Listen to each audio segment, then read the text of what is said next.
When you look at that year in 2007 with the New York Giants, an undefeated year, and Bill Belichick and the Patriots and the Giants, they sneak into the playoffs, and everybody was questioning the Giants' talent. The defense, Michael Strahan, he was the leader. You had a young Justin Tuck, and OCU Minor. What were your thoughts getting into the playoffs with the New York Giants? Did you really think that the Giants were consistent enough to win a Super Bowl like they did? Probably the best thing that happened to us in England the last game of the season. Up to that point, they were trying to go undefeated on the season. We went to that game and we fought them all the way into the fourth quarter. Tom Brady hit Randy Moss down the sideline for the lead. The way we battled that game is what gave us the confidence that we could beat them if we saw them again. We took that momentum into the playoffs. So we went to Tampa, beat Tampa, went to Dallas, beat Dallas. Then we went to Green Bay, beat Green Bay. I was going to see them again. I knew they wasn't going to pick us. And that was a talk Coach Coughlin was pushing all week. Nobody's going to give us a shot playing the mighty Patriots. Peaked at the right time. Started peaking when we went to Buffalo. We had a tight game in Buffalo, ended up winning the fourth quarter. After that, we kind of just took off. And the question in the town at the time was Coach Coughlin going to sit the guys? Belichick wasn't going to sit his guys, so Coach Coughlin was like, nah, we're going at it. Until the last game, we played them. Funny thing is, Tom Brady missed Randy Moss on that go route down the sideline, and he came back and ran the same play. That was the game that catapulted us to with the confidence that we needed in order to beat them. Tom Coughlin, what was he like as a coach on and off the field? Always a guy that's always been very good player relationship coach, too. A lot of guys say that he's even better off the field as a person. Love Coach Coughlin. Had all these stories about Coach Coughlin. So tough, 5 before 5-minute rule, and guys were having a hard time. Strahan,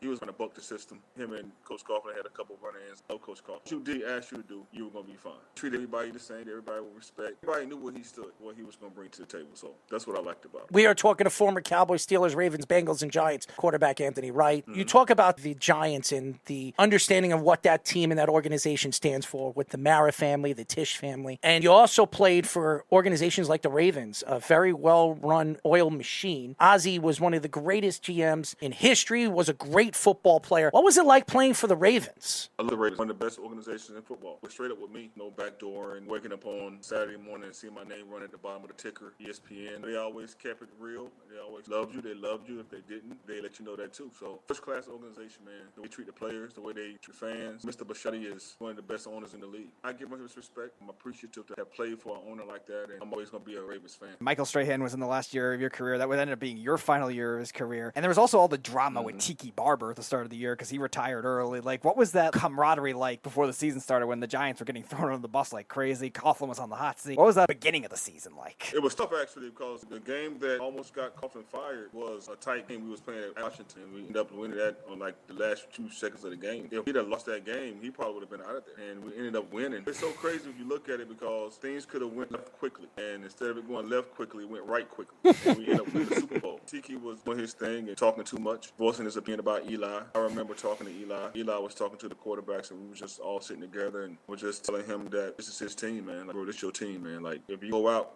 your way. Talk to the coaches. Tell the coaches what you like. Let them know how you feel about game plan and what you want out, man. This is your deal. At the end of the day, because, like I said, Eli was on the hot seat. Coach Coughlin was on the hot seat. Everybody was on the hot seat, right? Eli worked out. They talking about a guy that's going to eventually be in the Hall of Fame. 2 Super Bowls, 2 MVPs. That's hard to do. And he did. And he beat one of the best teams in the history of football. Beat him twice. Did he ever? Especially that one year. You got to give him his respect. There is 2 players that played with you. I actually met both of them, but recently I was at a golf tournament. I was trying to interview him, but he was too busy hanging out with his girl. And that's Plaxico Burress, who is an interesting guy in very, very good shape, could play football still if he really wanted to. He's tall, a lot taller than I expected him when I had the opportunity to shake his hand. Big hands. And then Jeremy Shockey, who is probably the most hated Giant, besides Tiki Barber when he decided to retire. Jeremy Shockey was another one that liked to open his mouth on Eli Manning. What were your thoughts of playing with both those players? Well, I had a chance to play with Jeremy. Jeremy left right when I came in. I played Plaxico in Pittsburgh. I knew about him prior to York. He was what he was. He was a big play receiver, big guy. As a quarterback, I always love having a guy 6'4", 6'5", playing receiver for me. Somebody I can put the ball up to, know that it's going to be a 70-30 chance as opposed to 50-50. I always told my guys, I was one of the first one to throw to Plaxico because when he came in, I was in my second year, he was a rookie. So I was the one throwing to him in the games in preseason. Anytime I looked out there and I saw him, I was putting it up to him. He's just a big guy, man. Route running was solid enough to get open, but his size alone and his catch radius,